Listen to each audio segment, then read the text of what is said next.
करुणा निधान रउआ और जगत के दाता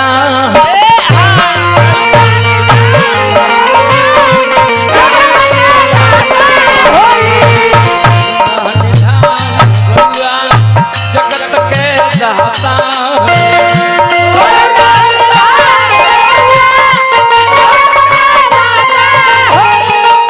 मोती के फेर दिले मोती के फेर दिले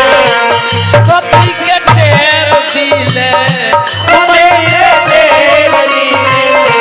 श्री भगवान जगत के दाता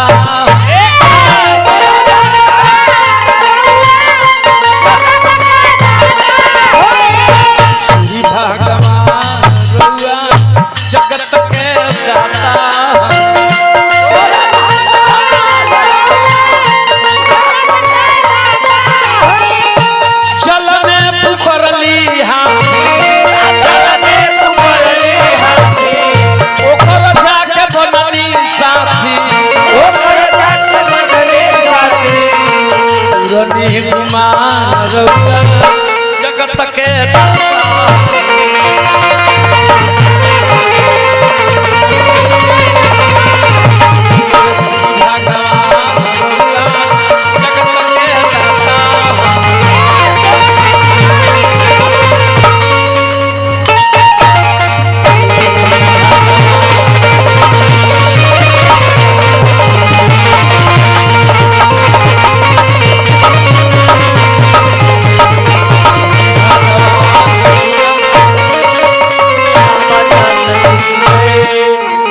रामचंद्र की जय।